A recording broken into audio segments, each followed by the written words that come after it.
I'm good. Cool. Let's get started. Cue the music. Yeah. That's something I had in post, so we don't actually have any startup music. That's all good. We just go start talking. Go from there. I'm happy with that. Cool. Yeah. So today I'm here with Troy Smith from Hunter Barbell Club. Thanks for having me. Yeah. Thanks for making the long drive down here. Just pull the mic a bit closer to you. Fist away from your face. About there-ish. Yeah. Yeah. You can And still you can, see like, my if face. you're going to sit back, that's fine. You just got to pull the mic back Just with got to you. remember to bring it. Yeah. Just Too let it easy. follow you around. Yeah, okay. I want to talk about Hunter and how it got started. How Hunter started. Yeah, how Hunter Barbell got started. Okay, so it probably first started with Newcastle Barbell Club, the old club that was opened by Michael Buchanan. Yeah, Newey Barbell Club. Yeah, Newey.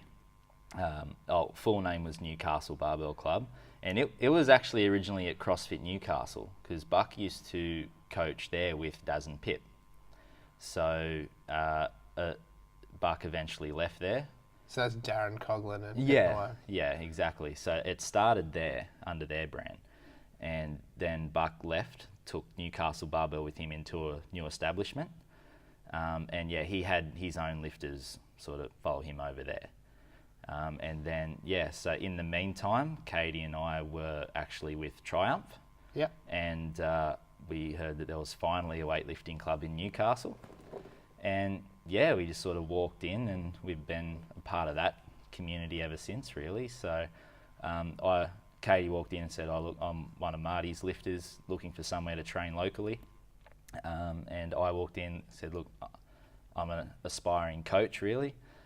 Just looking for some experience." And he said, "Yeah, we'll come in and we'll see how much you know." And yeah, he offered me a job like at the end of that session, really. So yeah, and that's just how it all started. And then when Newcastle Barbell eventually closed, Alex had already affiliated Hunter Barbell. Yeah. So he had JP, so he affiliated that for JP.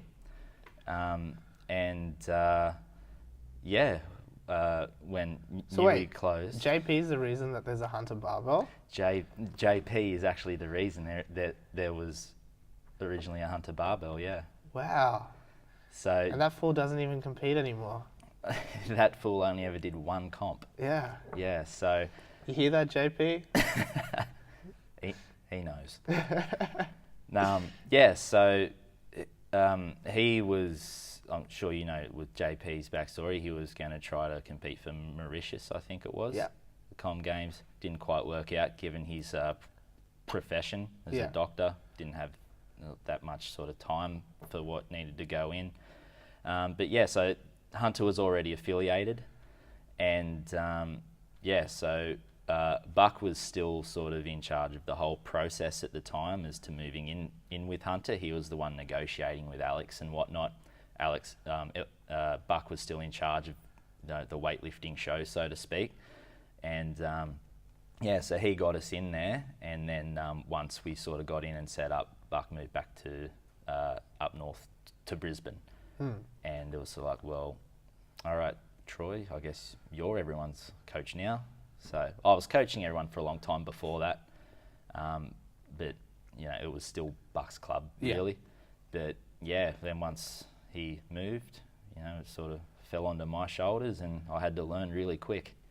You were thrust into the limelight. I was. I'd never written a program before, and then all of a sudden, all right, Troy, well, what are we doing? It's like, shit, I've got to write programs. So I was thrown straight into the deep end, but it's probably been the best learning curve that I could have had, really. So had to learn quick and had to experiment a lot. But it's come together pretty well, I suppose. How did you first go about writing programs then? I just followed, at that stage I had not long done my level 2. So I said, well, best place to start is I'll just follow the template that you get with the level 2.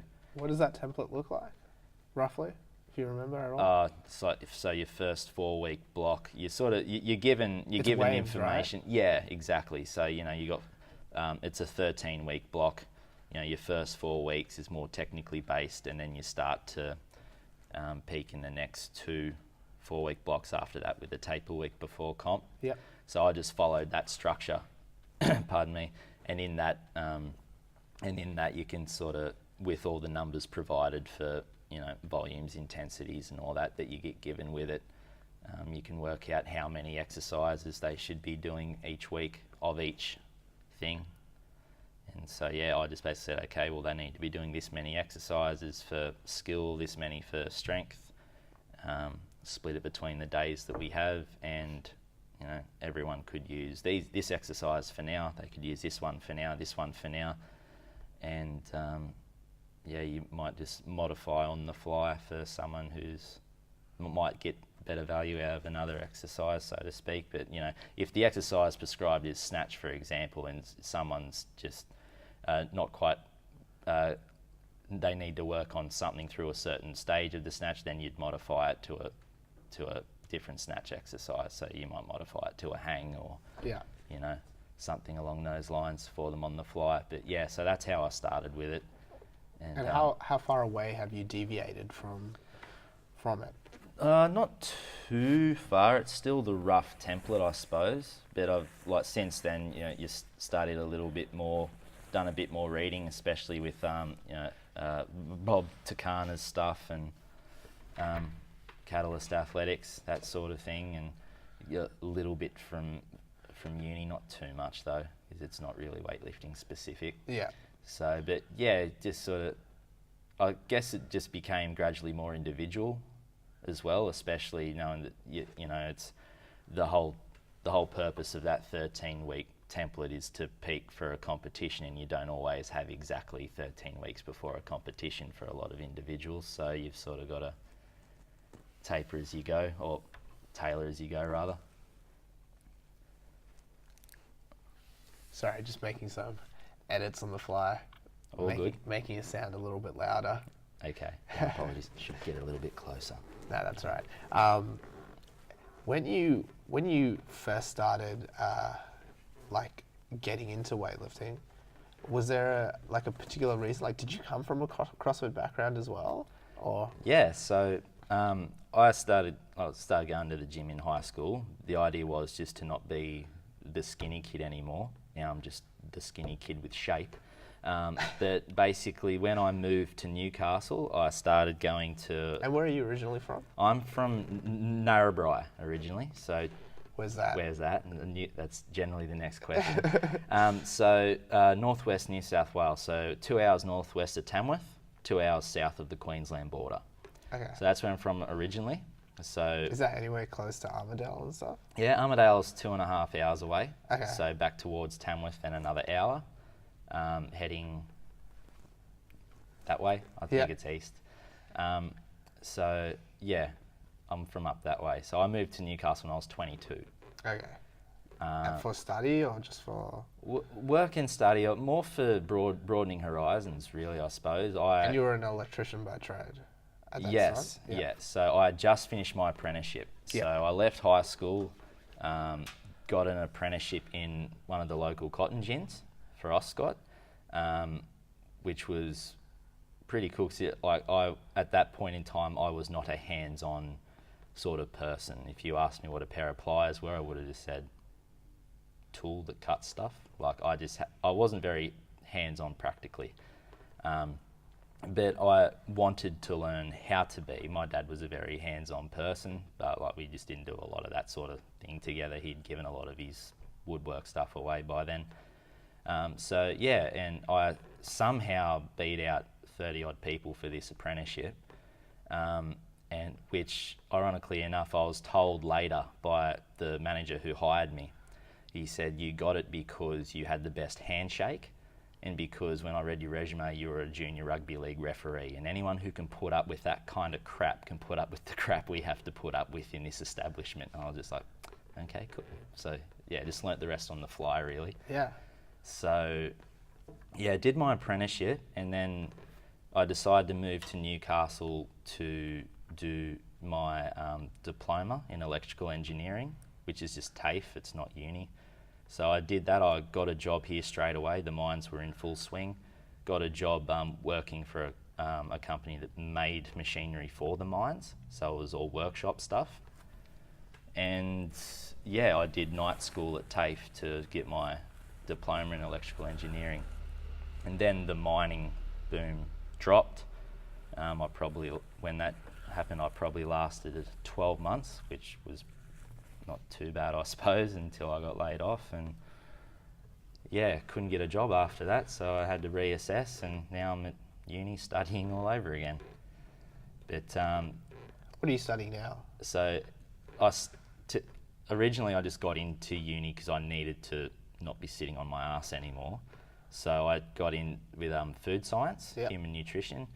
Got 18 months through that and saw where the course was headed career-wise, and I said I would rather go back to the tools than do that stuff. So I changed to exercise sports science, but that's as a way to get into exercise physiology, because Newcastle Uni doesn't offer exercise phys as a degree. Yeah.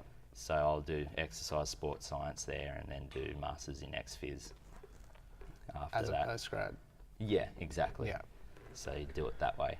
Oh, cool. But yeah, so getting back to how I got into weightlifting, in that time I started CrossFit at Strength Republic, and Is that another Newcastle gym? yeah, Strength How many Republic. CrossFit gyms are in Newcastle? When I first got into weightlifting, we were sort of assessing the, I suppose, the market for it. There was, within Newcastle, there was about 15 or 20. In the Hunter Valley itself, there was close to 30. Holy crap. Yeah, it's huge there. So there's a lot of people wanting to get better at snatch and clean and jerk, but not too many wanting to compete, unfortunately. Yeah. But that is starting to increase a little bit. Because, so some people may not realise this, but that whole region, that Newcastle region, used to be a powerhouse in weightlifting. Yeah. Some of the best weightlifters in Australia came from that area. Your source of information be the same as mine. Yeah. Shout out to Carl Hensel. The original weightlifting club in Newcastle, as you know, opened in 1944. So it was could have very well been the first in the country. Yeah. Whether or not that's true, I don't know. Could have been. Is that Joe Hensel's, yep. So that's Hackenschmidt Weightlifting Club, yep. named after the great Hackenschmidt? Exactly. Yeah, so so from what I'm told, which is I'm sure what you're told as well, Newcastle was at one point the biggest weightlifting hub in Australia. Again, I'm pretty sure that's the case. Yeah. But yeah, over time, obviously it took off in Sydney as well, got popular in Queensland, and I don't know how big it sort of stayed in Newcastle. There was still a big number of lifters that hung around the area for the many decades to come, but pretty well died with Joe, really. Yep. After that. There was still maybe a small handful of lifters that hung around and did their own stuff, but yeah, beyond that there wasn't really too much. So, fun fact of history for the day. But yeah, Carl will be able to provide more on that, I'd suppose.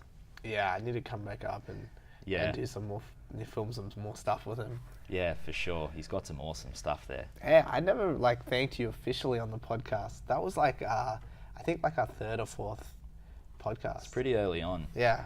Having Carl there. Yeah. And it was awesome. That was Yeah. my first, I guess, big interview. I was like, oh. Yeah, it's pretty neat. Well, Ish, our masters lifter Ishmael, he used to be coached by Joe Hensel. So Oh, really? He knows Carl. Oh, wow. So his weightlifting goes back a long time. He's his masters, he's in the, I don't want to do him a disservice trying to Guess his remember his age, master's age on this straight away. But yeah, he took it up when he was a teenager. So he was born over in Turkey, came out in primary school, started weightlifting when he was in high school at Joe's club, and then kept doing it when he went back to Turkey once he finished high school. So he knows, he's got contacts everywhere, this guy. But yeah, so he... Wait, is he your barbell? He is the barbell. He is the reason we have work on here, yes. So when he was in Turkey, so he personally knows he knew Naeem. Oh, really? Yeah, he said he did translator work, claims to have done translator work with Naeem. He also, he's put up a photo recently, sent to me, I'll get it up, remember who it is, that other really, really well-known Turkish lifter, the other really short guy. Can't remember his name off the top of my head. But yeah, he sent a photo through the other day of him. I know who you're talking about. Halil. The guy Mutlu. The guy who catches Mutlu. stuff like this, right? I think so, Yeah. just because his arms are so tiny. Yeah, tiny body, huge head. But yeah, so there is that. He's put it up on our Facebook group page before, just chilling. Sick. Yeah. So That dude still looks young though. Yeah, aged well. Wait, ish or? But Yeah. And so I replied back to him. I'm not sure you saw the message. I replied back, said, one of the greatest Turkish weightlifters of all time, and Halil Mutlu. So he loved that. He got a kick out of that. But yeah, so what are we talking about? Ish. yeah, we jumped around a bit. Yeah, we did a little bit there. So got a bit off track. You were talking about Ish being your WorkZone. Yeah, so he had the hookup in the WorkZone factory for us and got us a huge discount on that stuff. So yeah, he's the reason why trailers of competition gear don't have to be carted All the way to 2 Newcastle. hours 2 hours up the motorway to Newcastle when we have comps now. So yeah, thank you, Ish. Thank you, WorkZone. Back to your story. So you were talking about, we actually went really off topic. Not too far, no. So yeah, I started CrossFit at Strength Republic, and I did it there for a while, and then I got a little bit, I didn't really like the way it was. So at the time, that was in late 2012, early 2013-ish, probably closer to late 2012 at that point, where like CrossFit wasn't at the level it is now. So the coaching we had at the time wasn't too crash hot. Yeah. And yeah, it was just I didn't like the way my body was feeling after it. I didn't like the way I was feeling while I was moving. Didn't feel very secure. So I walked away from it for a little bit, but still trained at that gym. And then they got different CrossFit coaches in. They were Scott and Alan Wilson. So Scott Wilson, who competed for Scotland at the Com Games just gone, him and his brother Alan took over the CrossFit coaching. So was he living up in Newcastle? Yeah, his parents still live in Maitland. Oh, okay. So they were living in Maitland and they were travelling down to Newcastle to coach at this gym every day. So Scott and Alan were the CrossFit coaches there. And there was a weightlifter from Newcastle who trained at this gym named Dan Clappe, and he was affiliated with Titans at the time. So he then started, running a few little weightlifting classes with everyone and started coaching Scott as well. So that sort of got Scott more down the weightlifting path initially. And like everyone, I sucked at snatches, although to be fair, I suck at everything. And what happened was Scott said to me one day, when we had a snatch session, he said to me, "You would be really good at weightlifting if you got your posture fixed." So I had really bad posture. It's a lot better now, but still not quite where I'd like it to be. So from there, I sort of started to go away from doing CrossFit classes, and I just wanted to improve weightlifting. Did a couple of one-on-ones with Scott himself. He wasn't the coach he is now, though. He was still young, still more CrossFit mind, still smash the bar with your hips, it'll get up. And which was how we were taught. See those early CrossFit days, smash the bar with your hips, it'll arc around in the position for you. And so that's how I was moving. I spent a lot of time and effort getting my posture fixed. Working out of Strength Republic, that gym at the time was a remedial therapist called Michael Rand, and I actually work for Michael now. So in the mornings, he's got his own clinic and gym set up in the Newcastle CBD, and I every Monday, Wednesday, Friday mornings. I coach strength conditioning classes for him in there.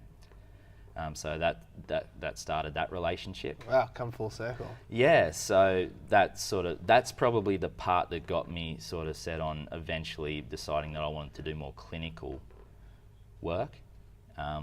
Once I decided to go into that field, but yeah, as for pardon me, the weightlifting side, so I started looking online for any other resource I could, because it was hard for me to pay to keep doing one-on-ones with Scott, and it was hard for me to do sessions under his guidance when he was coaching CrossFit, because he was there to coach CrossFit, and Strength Republic's not a very big gym, especially in the CrossFit area at the time anyway. It's not a CrossFit gym anymore. But yeah, so in all that, I found out that the best weightlifting CrossFitter out there, or the CrossFitter out there in Australia who's best at the weightlifting moves is Chad Mackay. Look him up. So I looked him up, and he put out this thing, in the coming weeks I'll put out my first 6-week weightlifting thing on my website, all online, register, guaranteed a PB, all that. So I was like, yeah, cool, for sure. So I signed up to that, and the very first thing he's showing, okay, this is how you do a pull, and he's pulling straight. And I thought, how is that getting the bar up? I just paid for this. How is a straight pull getting the bar up? And I showed Katie. I said, because Katie by that time was doing CrossFit in strength as well. And just explain to everyone who Katie is. So Katie Yilmaz is my partner, also my athlete now. It's a fun time, had by all. I've been there. Yeah, that's right. So I think the first time I ever spoke to you at a comp, I introduced myself, and then I called you back over and said, how do you go coaching Kush? Because it wasn't the answer I was looking for. She said, she's never been coached by anyone else, so she doesn't know any better. I was like, damn it. I can't work with that. But anyway, so I digress. But yeah, so I called Katie, I said, look at this, he's pulling straight. And she's just like, how's the bar going to get up if you're not hitting it with your hips? Like, how's that going to work? And so I did a bit more digging and found another video on Chad Mackay's website where he did an interview with his weightlifting coach, who was Marty. And I was just like, okay. So I looked up Martin Harlow online, and I sent him an email and thought that he'd be too busy coaching all these huge, high-profile people.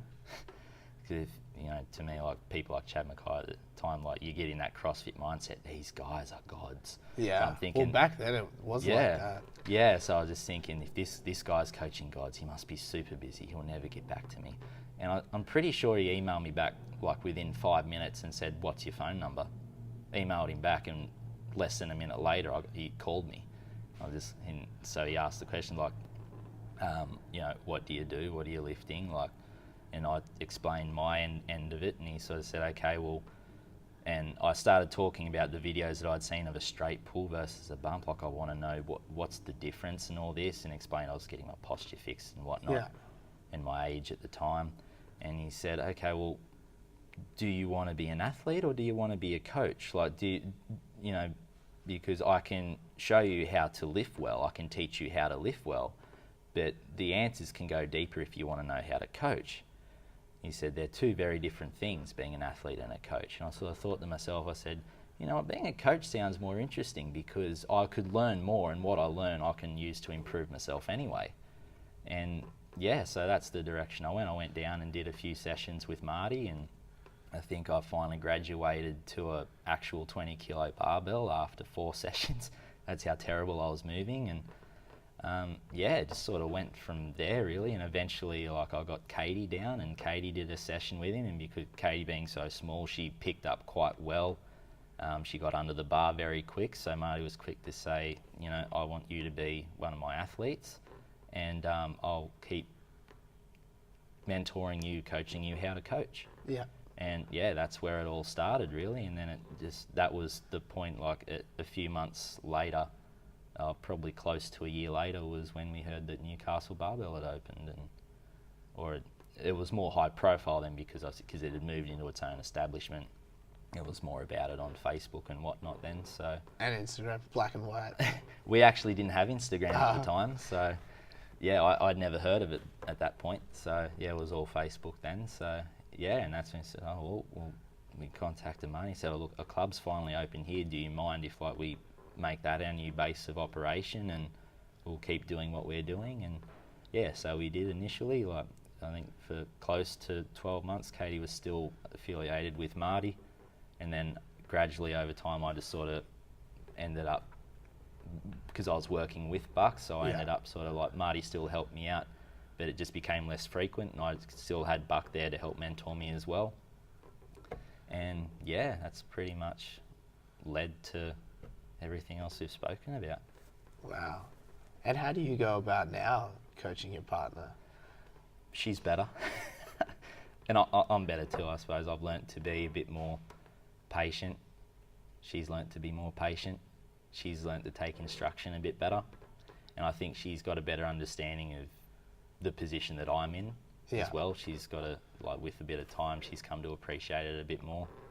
So yeah, it's better now. The best numbers she's hit has been under me, so thanks for making it easy for me, Marty and Buck. Or easier anyway. Just have to worry about mindset with Katie mostly. Technique, she's pretty good. What do you mean by mindset? So it's sort of like if we talk about like, so technically she's pretty good. She does the strength work that's asked of her, so it's just more or less just working on the more so that coach athlete relationship, and obviously because there's more behind it, behind closed doors, so you have to approach it a bit differently. You can't, sometimes just being a coach by your partner, it can sound like it's a partner being critical. Yeah. So you've got to approach it in a way where you don't come across that way, but the other person's got to be good at understanding the situation well enough to not interpret it that way either. So yeah, that's mostly what it's like coaching Katie at the moment, which is going pretty well. Do you think it helps or hurts that you were partners first, weightlifters, or CrossFitters second? Because I'm in the exact same situation as you, in that I was like, so it sounds like you and Katie have been together for many years. 7 years this year. Okay. And so I'm in the same sort of situation with Kush. We got together like right after high school, well before either of us were interested in CrossFit or weightlifting. Yeah, right. And I found CrossFit first and was like, oh, this is pretty cool. Give me a few years, I'll be the next Rich Froning, whatever. And then Kush sort of saw, Kush was like, why do you have to go to the gym exactly at 4:30 every day? Like, why can't you just go whenever you want? I'm like, because they're classes. You don't get it. You know, like I had drunk the Kool-Aid. I was right into it. Yeah, so was I at some point. And I was paleo and everything. Actually, Kush was paleo for a while too. Yeah. And then eventually she was like, okay, I'll try it. I'll come in. She's like, who's that chick? And I'm like, that's Libby. She's one of our coaches. And she's like, she looks amazing. And I was like, yeah, that's what you could look like too. And squats. Yeah. So she joined, and she took to it well. But because we sort of started on that journey together, I think we have a different relationship. It'd be very similar to you, as opposed to sometimes you have coaches that meet their partners while coaching them. They're a coach first and then a partner second. Yeah. And whatever you think about that as a situation, whether that's, good or bad, it does happen because it's an intimate relationship to begin with, right? Like coach-athlete. It's a personal one, so, fine if relationships are just that, they're personal, so I find it's hard to judge that kind of thing. If two people find a spark, then that's their business. That's true. How it came about. And anyway, like that's beside what I'm trying to get at. I'm trying to talk about like there's a different relationship there then, because you have that authority and hear that? As opposed to, sorry. When it comes the other way and you don't have that authority, right? Yeah. Give me 1 second, I'm just going to check the camera.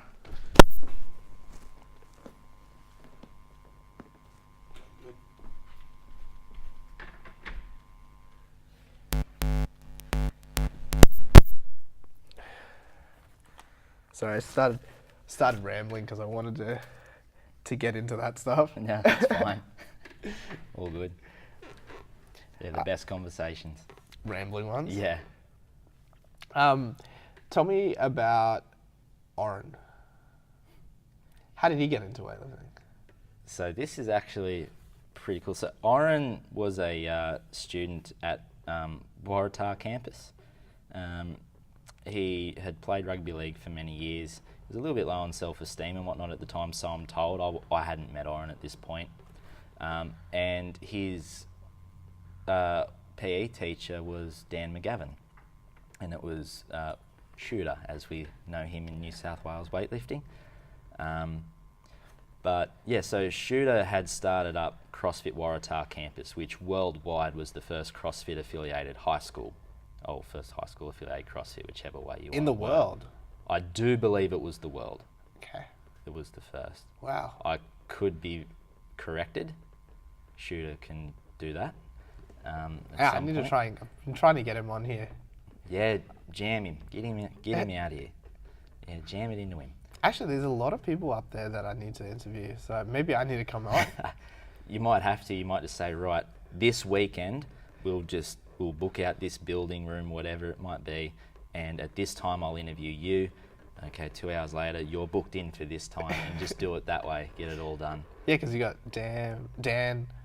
I wanted to interview Sam. Yeah, Sam would be a great one to interview. And who else? I obviously want to get Carl back on.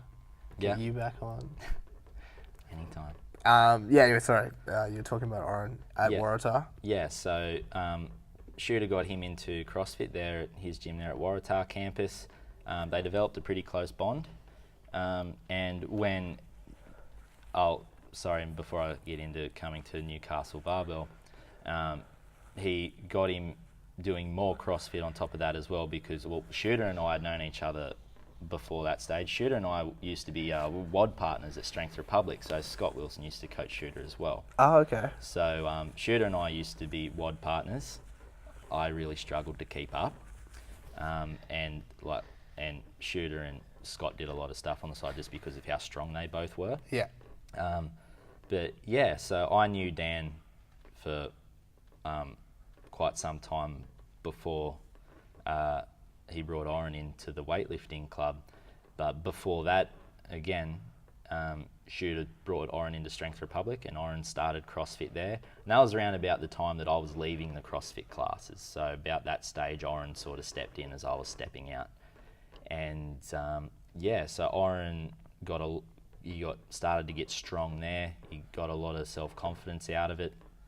And then eventually Shooter brought him into Newcastle Barbell, and he started weightlifting from there. Wow.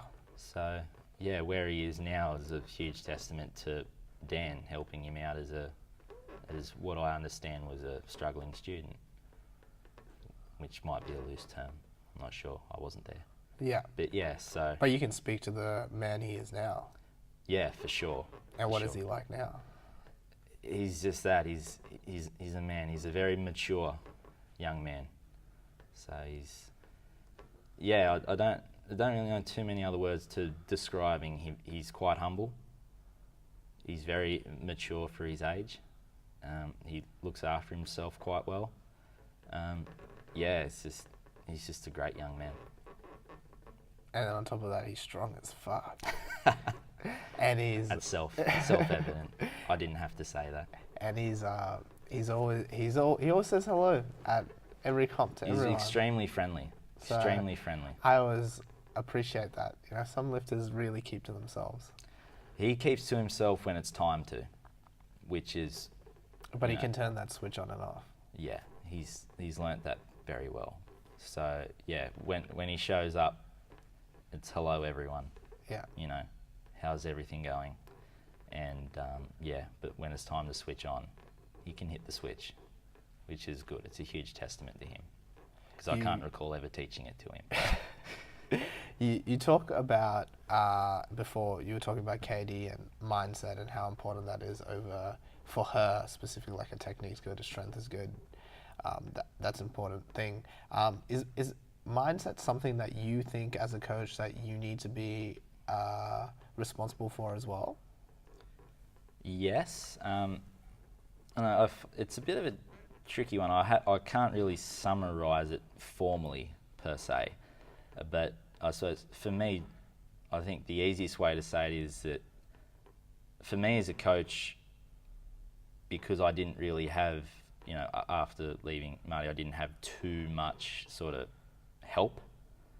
So for me, it was always about becoming the coach I wish I had had. And for that, I've found that the mindset tends to rub off on people.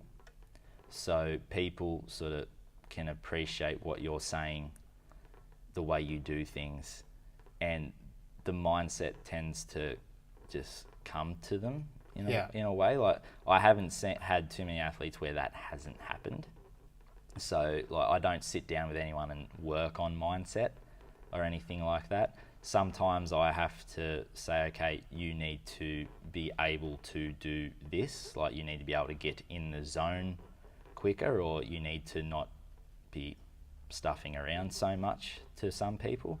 And through that and through observing others, observing people like Oren, they tend to pick up on that pretty quick. So mindset's essential, but I can't really give like a formal answer, I suppose. It's just sort of one of those things where you have to promote the environment around them to be, you're here because you want to be the best you can be. You're not here just because, I want to snatch better or clean and jerk better. You're here because you want to keep improving. The name of the game is to keep lifting more weight. For that, you're going to have to find your own way of getting in the zone when it's necessary. And people then tend to find it on their own, especially if other people around them are doing it. Yeah. Yeah, so I hope that answers the question. It does. Yeah. We'll go a bit deeper though. What do you see as your role as a coach? Like, what are the things that you should be doing? What are the things that you do? What are the things that you would like to do or like to work on more? For me, personally? Yeah. Or even what you see in others, like what you would like to see more from other people as well.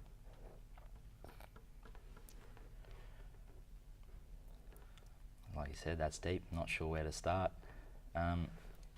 Start off with just what you see as the role of a coach. Well, for the role of for me, from a weightlifting perspective at least, the role of a coach is to help guide the person you are coaching down the best path that they can find towards the goal they want to achieve. So I had a lot to do with the rugby league and that back home, another sport I sucked at. But we had good coaching mentors there as well. And that was probably the first instance where you started learning about the roles of coaching. And it's more about guiding people as individuals because everyone gets to their destination differently. It's not always the same. So it's about helping them stay on track. It's about helping them realise what needs to come next based on what's in front of them then and there. It's not always the same for everyone. So I think that's the role of the coach, is to keep people on track, just to help them overcome that next hurdle, help guide them through it. You don't have to push them through it most of the time, but you have to inspire them to take it on, I suppose. Like to me it's quite a broad thing, because each individual's different. So some people might need to be really pushed, in which case sometimes you might even ask, well, how bad do you really want it? Some people might not need the pushing, so to speak. They might just need to not be distracted so much. So it's different for everyone, I think, and that's come around. The goal of the coach is to keep people on track and to help them see what their goals are, keep them on track for them. Yeah. That's an awesome answer. Okay, I was worried I was sounding corny there for a sec. Not at all. But, yeah. Corny's good. Now, look, I really like that answer because, one, the first thing that you didn't mention was, you have to fix the technique or you have to get them strong. I really like that it's goal specific to the athlete. And then I really like that there's not a cookie cutter approach. It's about facilitating their growth and their development on their own path. You're basically there to hold their hand if they need it, or let go if they need it, and just get them from A to B. And you don't know where B is all the time. Yeah, exactly. You only know where they are at that one moment. Well, like you were talking with Oren, like you had him as an athlete at one particular time. You have a bit of background information because there's a lot of people around you that knew him before he got to you. But now your goal is to take him wherever he's destined to be. Yeah, exactly. So, and said his part of the journey might be different to Nelson's or to Katie's, and so on and so forth. So it's about keeping on track and just reminding them that it's not all smooth sailing, and just be there to help guide when it's not smooth sailing, which is always. What are some of the biggest challenges you've had to deal with as a coach?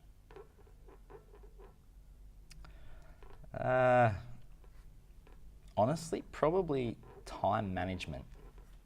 It's probably been the biggest. In terms of within the walls of the club, in all honesty, the biggest challenge is simply who's sharing a platform with who today. Like, it seems quite, it's probably not the fullest answer, but it's probably more to do with, when you're getting people in, it's like how to manage the session itself. Yep. The session and the space. Yeah, like, as you know, we don't have a lot of space and we're starting to get a fair few people come through the door. So how to best manage, okay, who's going to work best with this person? Who's going to work best with this person? Which kind of personalities are going to work well together? Who would you just not put together at all, and why? And so I find that to be a challenge at times. Some people are quite happy to train together, but that's because they don't do a lot of training. They just chat. So you say, okay, well, this person would train really well with this person. But for example, if the other person is Oren and the second person is Katie, that the personalities could train well together, but it could be difficult to manage. It might not be feasible. Yeah, plates, bars, etc. There might be just that one person out there who is just that hell bent on having a platform to themselves that when you put someone on there with them, which you have to do, they just might get the shits and their training session goes out the window. So like, well, that's then up to you. You've got to not just manage the session, you've got to manage people. Yeah. Because then you got to say, okay, get it together. Everyone's got to share. I don't want your session to go out the window, but this is up to you to pucker up. And so you got to make sure that they're not going to spit the dummy or something like that. And which is a bit of an exaggeration. That doesn't really happen, but some people can sort of get annoyed by certain. It's more representative of small things that can happen. And you've just got to tell people, suck it up, really.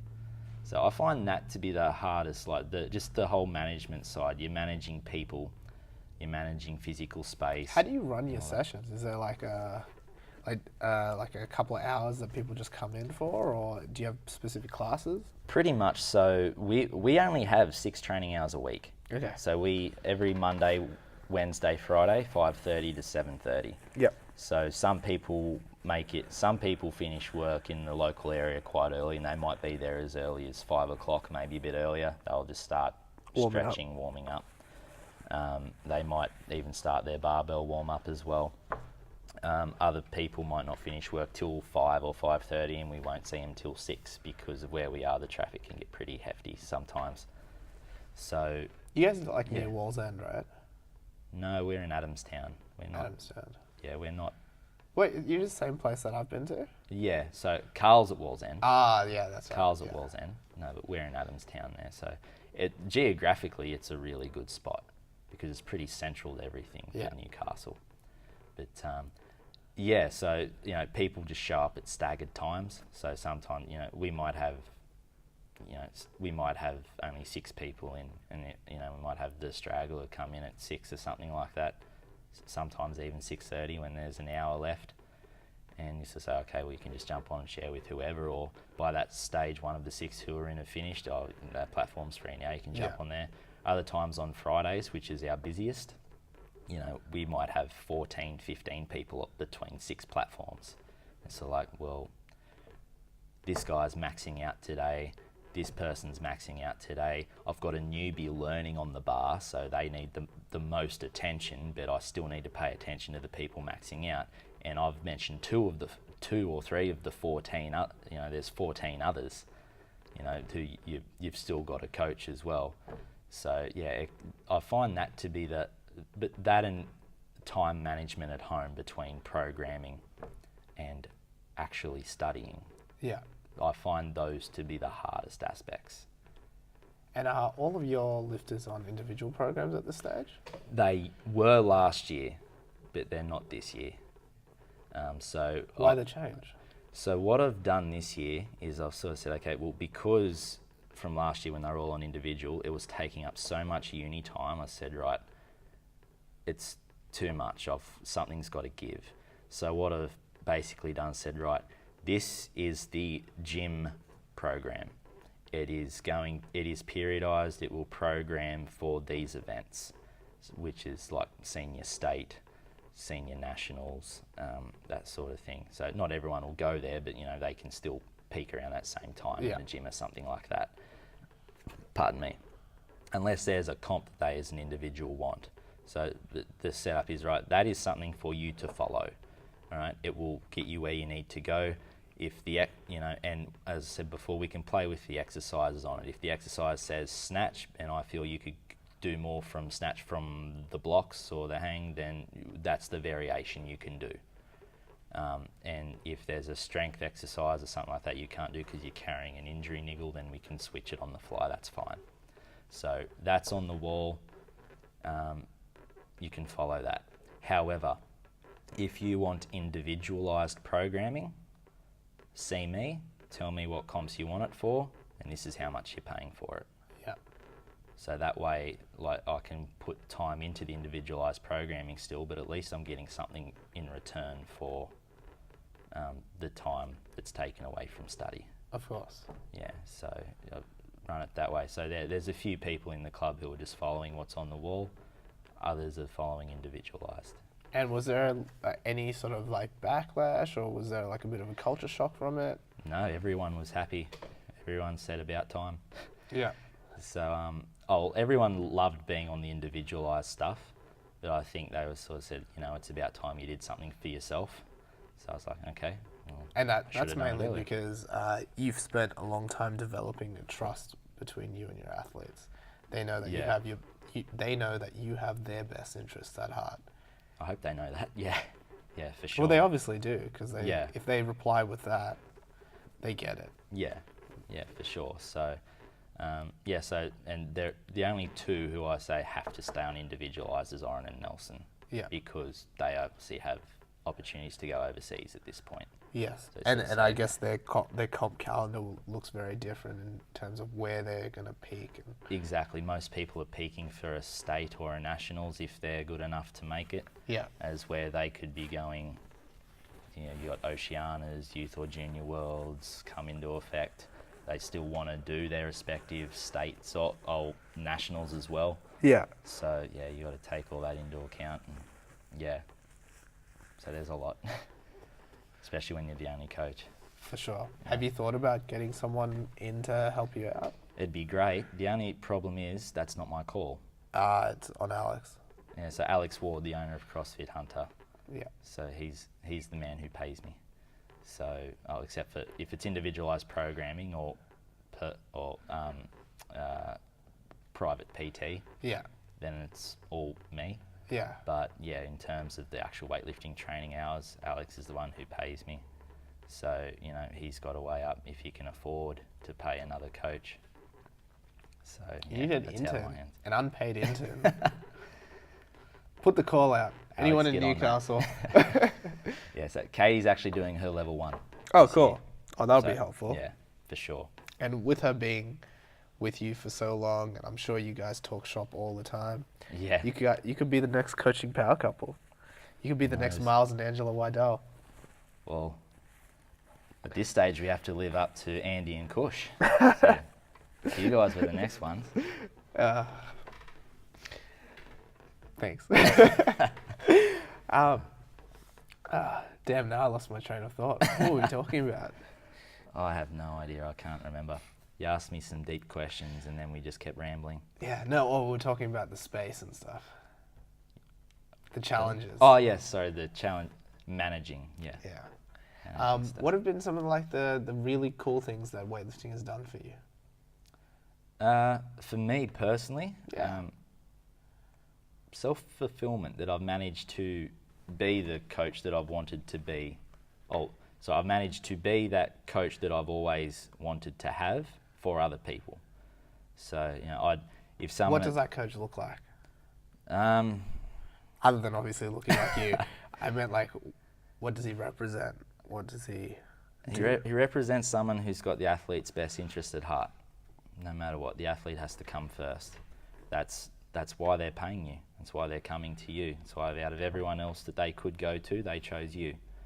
So yeah, they have to be the priority. So you have to be that figure that they instill trust in, who can do everything that we've spoken about before, who they trust to take them on that journey. So I think that's the best way to summarise it, because yeah, you can't really get too. I can't justify like describing it obviously on like a physical level or a superficial level or anything like that. It's got to be more, you know, why you coach. Yeah. It's why the coach exists in the first place. You know, which, as we said before, someone to guide the athlete towards their goals and to keep them on track. And yeah, so that's what it has to look like. It has to look like someone who can do that for you. And in many cases, you have to start to realise if they're going to do that for you. But if they've established that they can, then that's what you keep doing. You talked about people like Michael Buchanan, Martin Harlow, who are like central figures in your development as a weightlifter and a coach. Are there any other people that have sort of led to you being this person that you are? Like, because these ideas that you talk about, they're not central to weightlifting. Yeah. My dad. Probably not as much, but certainly in the way of being truthful. Dad was a very honest man, so you know, and he was very honest, but he was never boastful. So I took that away from him for sure. And also, as mentioned before, when I was sort of involved with helping out the coaches in the rugby league back home in Narrabri. My best mate's dad, John Rumsby, he was our coach for many years, and so I was helping him on the side and seeing what he did as a coach. He was very much along those lines as well. He was honest, he was truthful, he never boasted much, but yeah, he was the one who taught. It's the best way to put it. Winning with grace, I suppose, but also what it takes to win. That, you know, a good way to be competitive is to sometimes to slip in the idea that sport's fun when you win. So it gives someone something to aim for. So it taught me competitive spirit, but without going too far. So what does going too far look like? Boasting, being boastful, not being a good sport. That's something that I've always seen from him, is how to be humble, how to, you know, how to win, but to not let it get to your ego, how to always remind you that someone bigger, better and faster than who you've just beat is going to come along, and you need to be prepared for that challenge. Not that that's generally the case with weightlifting, but most of the time in weightlifting, that's going to be yourself. Like, the next challenge is going to be yourself. You know, overcoming that next weight you've got to hit. You know, how you're going to overcome the next bad day, the next bad comp. You know, just a string of bad luck leading into your next comp or something like that. You know, you've got to be able to keep getting on with the job. You know, like, because there's no point puffing your chest out and boasting, because the second you do, the second you could be looking like a fool. So, yeah, that was something that was instilled from us from a very early age. So that teachings with Dad, and then sort of, you know, carrying that over in everyday life, and then you get, you know, you bring it into weightlifting with what you learn from like Marty and Buck.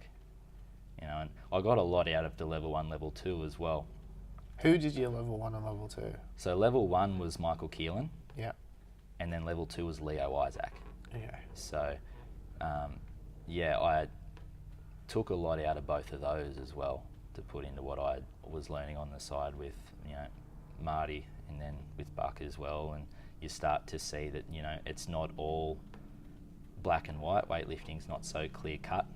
So, and there's, you know, and that leads back into what I was saying with what I learnt from back home. There's no point boasting about too much, because, you know, someone could have a different way of doing things and that you've never heard of, and still be just as or even more successful than you, in which case you're the student all over again. So always stay the student, always stay humble, always, you know, keep working it on you, keep working on getting better, and just let the results take care of themselves. See, I see that as like very representative of, can't even speak anymore, like a true reflection of who you are, because I think you're a really good coach. Thank you. You're doing amazing work with your athletes, and you guys are definitely producing some really good results. But what we don't see is a lot of puffery on social media or anything like that from you or a lot of your athletes.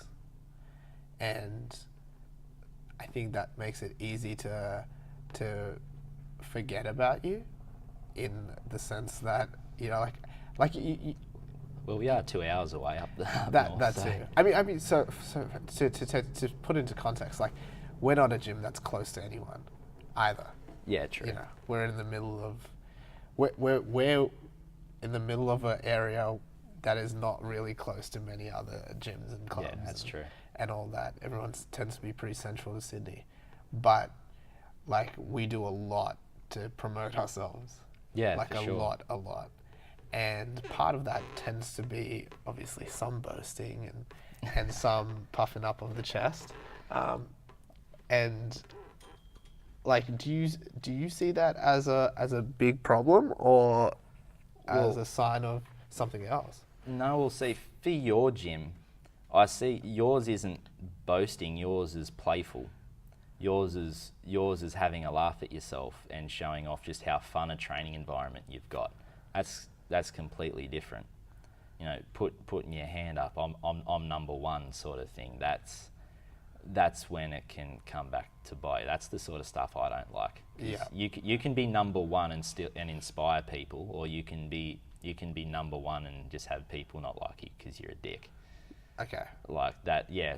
Two different things there. I don't find what you do to be boastful. I find what you do being, this is how much fun you could be having in what you do, in what you represent. Okay. So let's not use me as an example then. Let's use, you know, let's say there's other lifters and coaches. Like, do you think about these things before you post, before you use social media? Absolutely. Yeah, it's something that I work hard to make sure that, you know, if you say something that can be easily interpreted that way, then it can be a reflection of you. It can be a reflection of your club. It could rub off as a reflection on your athletes even, which could have you viewed differently, or even in some cases discriminated against even. In especially in a community like Newcastle, where CrossFit's everywhere. You've got a lot of people who are good at what they do in terms of CrossFit as well. The last thing you want to do is say, I know more than you. Yes, you wouldn't want to alienate yourself. And because I don't believe that I do either, because there are people in Newcastle with some massive numbers, in terms of the snatch and the clean and jerk. So the last thing you want to be is like, I know more than their coach. Look what they're lifting. What are they doing that's different? What's something that I could learn from them? So I don't like that. It's something that I work very hard to make sure I don't accidentally go down either. Yeah. Like, you don't want as you said, like, we have come into some success, which is great, but again, the job's not done.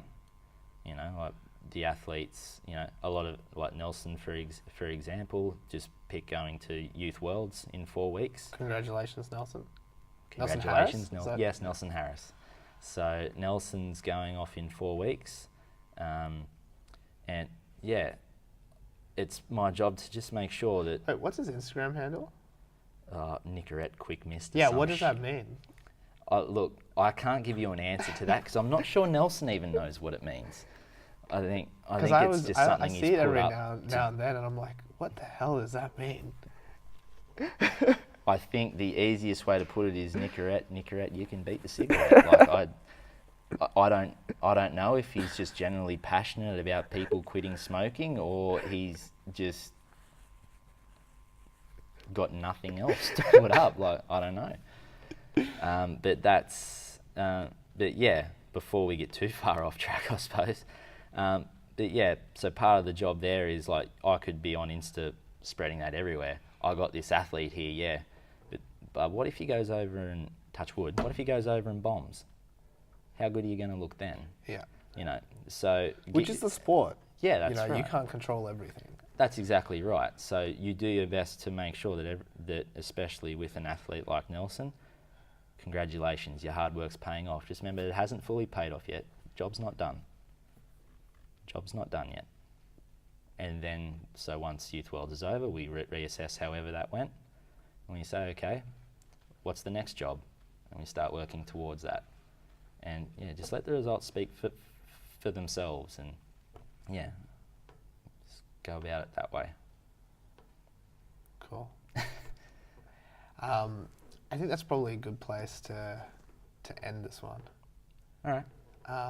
Do you have any closing remarks to coaches or athletes that you want to? Do you have any asks of coaches and athletes that might listen to this podcast? No, they're doing their own journey. They're doing their own journey. So just keep at it. Don't give up. And where can people find you? So Hunter Barbell has Facebook and Instagram, so you can find us on there. Is it at Hunter_Barbell? That's a great question. I'm not sure. I'll put it in the description. Yeah. I'll find it. I don't make posts all that often, so I'm not 100% sure. I just hit at and then H and it comes up, so I just pick it. So yeah, we're on Instagram, Hunter Barbell Club. We're on Facebook, Hunter Barbell Club. You can contact me personally as well, Troy Smith, on Instagram or Facebook. Go from there. Also, CrossFit Hunter website as well. There's a link on that takes you through to a Semi Hunter Barbell page where there's a contact number as well as an email address. So yeah, crossfithunter.com.au. Yeah, you'll find a link for us on there as well. And do you guys have any comps coming up or anything? Yeah, so we've got a few. So we've got Masters State this weekend, so we've got 5 in that. Then we've got a couple wanting to do shred. So on the 3rd? Yeah, we've got a few wanting to do shred, so we'll take them to that. Then at the end of March, we've got Inner West. Yeah. We've got a few going to that. Is that the 16th? No. It was the 20-something. Okay. Yeah. Yeah, like very end of March. Do you prefer Saturday comps or Sunday comps? Saturday. Okay. Saturday. Sunday's your rest day. Sunday's the day to recover before I got to get up at 5 in the morning on Mondays. Okay. So, yeah, I prefer Sunday as that rest day. Sunday's that day to kick back and unwind before and prepare yourself for the and next. record podcasts. And record podcasts, yes. So, yeah, and then after that we've got our comp in early April, Hunter Barbell Open. You guys have 2 comps this year or 3 comps? We've got 2. So we've got this one in early April. So that's the final qualifier to go to state with that new qualifying for state. What do you think about that? I was mixed. I thought it hurts the people who could learn from going to an event like state, but at the same time, I like the idea of state being more competitive as well. Like you've got to work harder to get there, and you've got to compete before going. You can't just affiliate, go to state, and clean people out. If you're like, you might be one of those good CrossFitters that I mentioned with some pretty insane numbers, like I'll just go and win the state champs and qualify for nationals. Yeah. First comp of the year. I think it means like you've got to show that you're a bit more invested in the sport than that. So I like that. Though at the same time, and part of me also thinks if you're good enough to walk out of a CrossFit gym and do that, then all power to you. Yes. So, you know, and I think, well, shouldn't that show that weightlifting probably has to work a bit harder?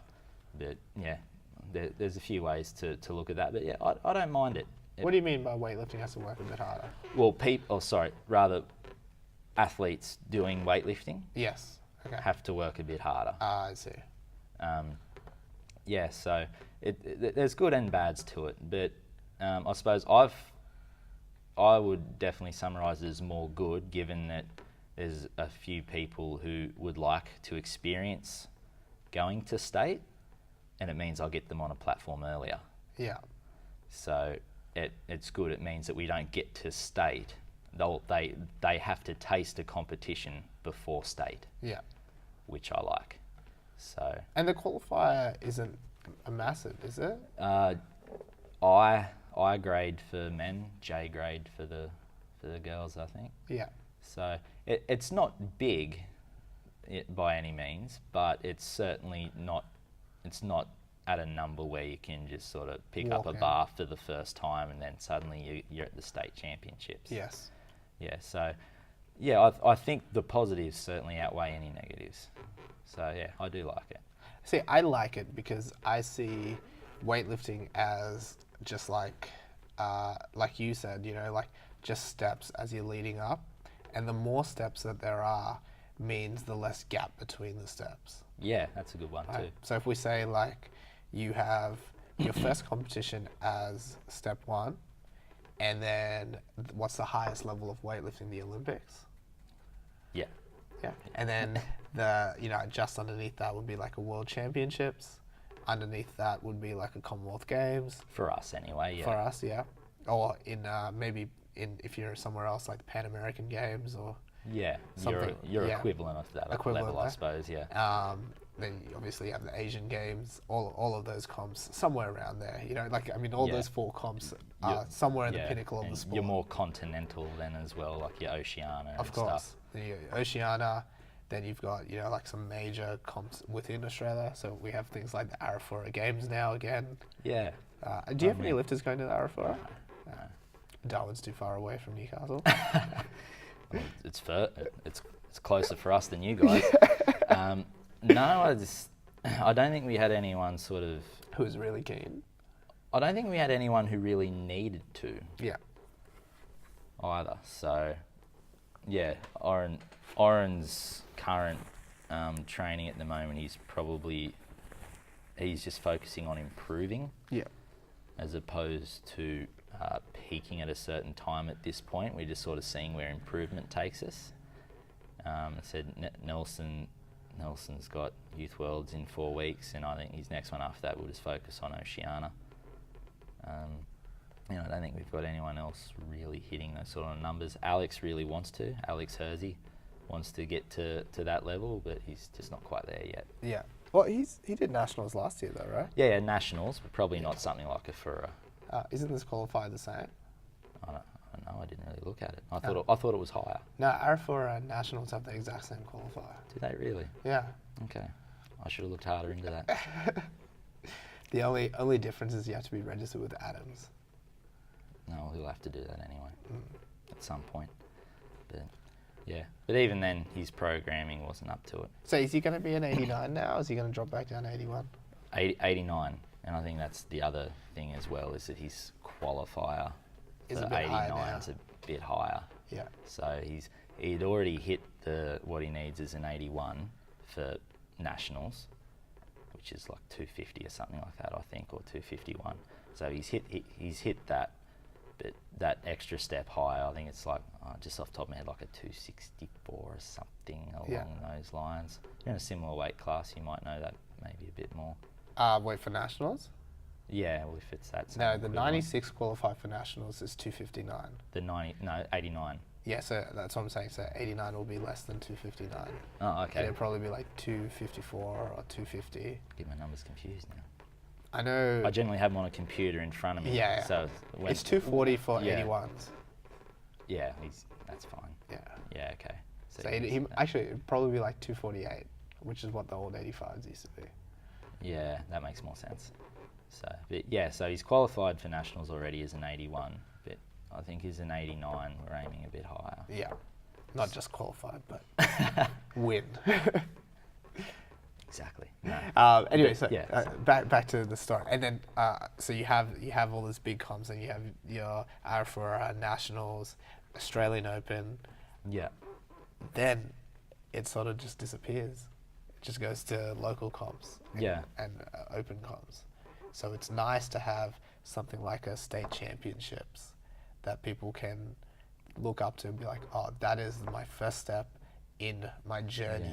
Yeah, that's the first step to work towards. Yeah, for sure. No, and no matter where your journey is going to finish or start, some people start at a level where they're already at a national level or whatnot. But I think the more steps you can put in there, the better. Which is why I'm super pumped that they're doing this under 23s as well. Yes, for sure. For sure. Especially for someone like you who has lifters that will go through that phase. I mean, so Oren's 20 this year, so this is his last year as a junior. Yeah. So he'll be under 23. Oh, he's on 23 awesome. now. And I know in the past he's competed at nationals and stuff, but there are some big dogs that he'll go to nationals and he'll be the smallest fish in the big pond in the seniors. Yeah, exactly. And if he has an under 23 nationals, he might not end up as the smallest fish. He might just be the medium-sized fish. Yeah. Right. And he has somewhere to work in that sense, because then there's a step between that and senior. Yeah. Suddenly senior and beyond doesn't seem as daunting. Yes. With a step like that in between, it's something that holds you accountable to still work hard, but it's not sort of like I have to work that hard because the jump's from here to here, as opposed I can still accomplish something here and progress on what's after. Yeah, I like the concept of the under 23. It's a good one. Do you know where junior nationals is going to be this year? I don't think anyone knows where any nationals is yet. I don't think any of them have been released yet, to my knowledge. Okay. As far as I know, they're all still TBA. Kurt mentioned on our podcast the other day that they're going to be here at Sydney. Which one? I think junior or youth nationals, or junior and youth nationals are one competition. Yes, I don't have to travel. Yeah. How good's that? Well, I do have to travel, but 2 hours as opposed, 2 hours in a car as opposed to 1 or 2 hours in a plane. Yeah. Big difference financially. Of course. Yeah. I mean, the more things that are in Sydney, the better. Yeah. For us. Because I don't like travelling over. I know. No, it'd be good to have, it'd be good to have more high-level comps there at Olympic Park. I don't even think it has to be at Olympic Park, just in Sydney. Well, true. They do it here. No, they can't do it here. But that being said, we could hire out a hall or something. I'm sure we could do it at that. Well, that's what I really want. It's my goal in the future. I have to keep getting better at this point, but the goal in the future is I would love for, say, either like a youth or a master's state to start with, to be in Newcastle, and Yeah. it doesn't have to be at Hunter. What we can do is do what they used to do and hire out space at like West Leagues. So that's where they used to host comps in Newcastle before. They'd go to West Leagues Club. So we're like the guys who own the nights. Yeah. So yeah, you can go in there and have it in a big setup in there. That'd be awesome. Yeah, I reckon that'd be cool. So you can start with something like that, and then you can go to what they have. I haven't been there, but what Gold Coast for Masters is like a hotel with something like that. Like West is pretty much a hotel on the Leagues Club, so you could do something very similar there. You might even have a Masters Nationals in Newcastle at a West or something along those lines. So yeah, I'd love to start getting higher events in bringing Newcastle back into contention to take places as well, and yeah, just work in and around with West Leagues. That would be sick. I reckon that'd be awesome. And I've been thinking about this for a long time, because I've always wanted to have just some like massive comp for some reason. Yeah. And like thinking about the way to go about it, that's not like, if it wasn't going to be like a state or a national competition, like how would you do it? And I think the biggest thing that you do is like you'd have to get some sort of sponsorship so that you can offer some like big prize money. You do that and you'll have like a whole bunch of lifters that want to do it. And I wanted to do that in Newcastle, given how big a CrossFit base is, for similar to what Oddsox do. Yeah. And just offer a huge prize up and say it's teams. I reckon you could get away with something like that. Well, I just don't have the time to organise. Daz did something like that in Melbourne recently, right? Did that go through? I don't know. I thought it fell through. Oh, they didn't actually do it? I don't know. I didn't see any results. Yeah, I didn't see any results either. I thought it still happened though. And I think they had a live stream that didn't work or something. But I thought the actual competition did happen. Oh, I don't know. 'Cause it Like I just said, I disappeared. I didn't see anything. I was under the impression that it did disappear. I don't know. You'd have to ask Pip or Daz. Sorry, I stutter sometimes. Yeah, you'd have to ask That's Darren all or right. Pip. So yeah, I'm not sure. I didn't see any results from the advertising that went out. Not that there was heaps, but you could tell it was starting to ramp. Yeah. But yeah, I didn't see anything come from it. So Because I'm not too sure. Daz and stuff were in charge of the Australian CrossFit thing that just went down like a few weeks ago as well, right? I don't know. Not in the CrossFit world anymore? Sort of. I follow a lot of it, Yeah. but I don't pay a huge lot of attention to it. I'm sort of like, if they... CrossFit still excites me, so... Oh, okay, fair. I just like watching it. I don't like doing it. It's too much fitness. Yeah, I don't know. I have a great appreciation for what they do, and I think it's great that they're that passionate about what they do. And so, yeah, I have nothing against it. I think, especially going back to when I started to where it is now, I think it's improved drastically, and I think it will continue to get better. I know, but yeah, I can't get into watching it. I would prefer to watch weightlifting than to watch CrossFit. Yeah, okay. I think there's too much going on at once to focus on anything, and it all looks too the same at once. So like, who am I looking at? I can't hear myself think because this music's far too loud. There are people everywhere.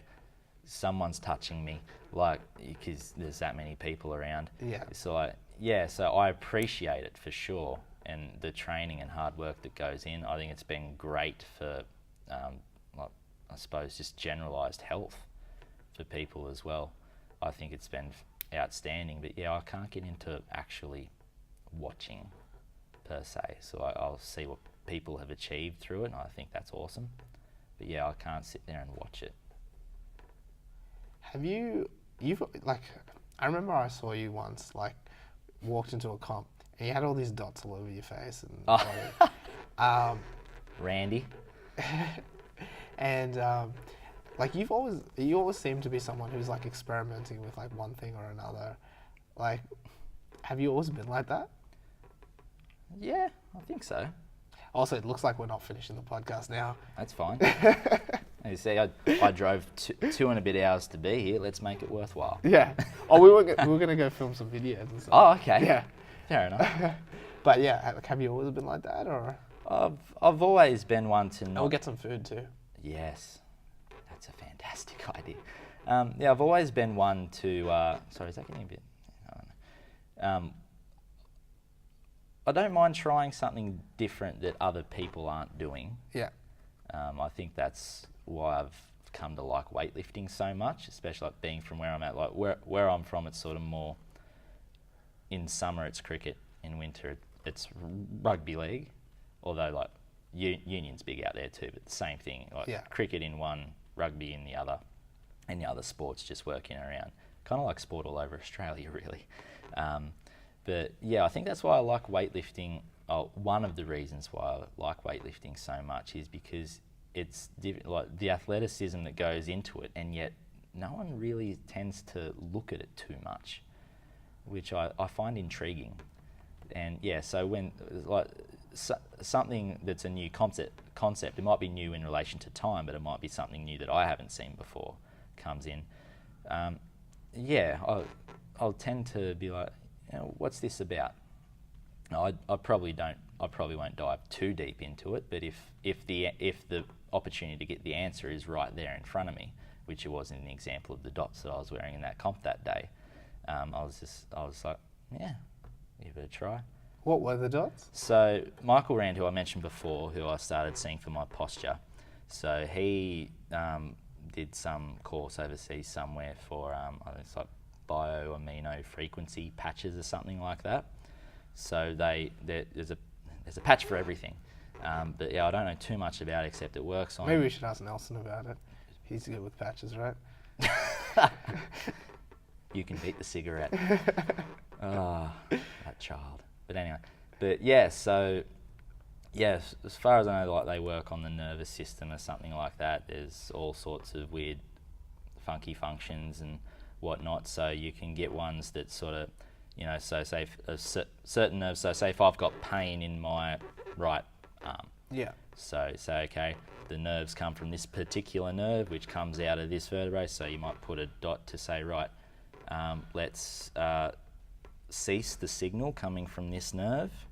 So you'll do it at the nerve here, you'll palpate the nerve here somewhere, you'll put a dot there, then you'll do the same thing, put a dot on the vertebrate where it comes out of, or something along those lines, and that should decrease inflammation because the nerve's not active there so much because it feels pain. It's just sort of going to withdraw a bit, and then suddenly you're not feeling as much pain.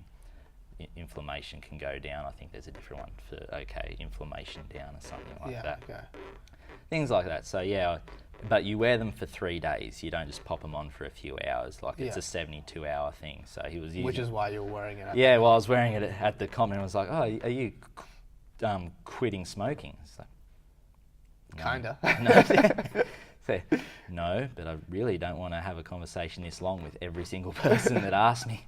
So yeah, it got a bit awkward there at times, but. What did you think about them? Did they do what they were? I couldn't tell you. It's like there was in some aspects, yes, I noticed something. In other times, I've worn them where I haven't. So yeah, I'm not entirely. Have you used them again since? I have. So. And would you continue to use them? Yes. Would you recommend them to someone else? Yes. Excuse. Oh look. I'm just curious. Look. I don't want to cheapen what Mick does with them because he gets a lot of clients with them. So look, I've had good experiences. I've also had some experiences. I've been like, I'm not sure if that really did anything. Yeah. Some of our other people in the club know Randy as well, and have said, "Oh yeah, I didn't go too much on it," but he's got repeat clients come in for every week. So he does have success. Yeah, he's had a lot of success with it as well. So yeah, if you want to try it, who knows? It might work for you. Yeah, it has worked for people. So. Such a diplomat. Yeah, I try my best. This is how you stay out of trouble. Yeah, pretty much.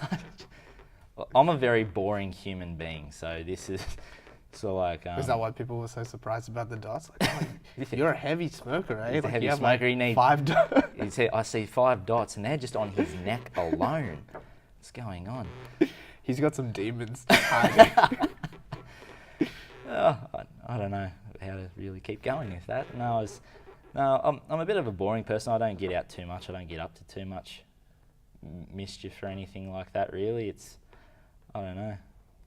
I'm just that sort of person. But in terms of, like, it's just the person I am, really. Like, I like to, I've sort of come through experience to come across from the lines of where if I don't know what I'm talking about, but if I don't know the details, make sure that people know you don't know the details, but this is my opinion on what it is for what I know. Yeah. So I've found that to be pretty essential at times, because there's been experiences where, like, you could have an opinion but not, and sort of voice it in general passing, but find that someone else knows more and really wants to, get that point across to the point where they just want to shut you down. So, like, okay, well, I don't really want to be in that situation. So it's like, okay, this is what I know, this is what I don't. Word vomit. Yes. So, and yeah, I don't know. Case in point.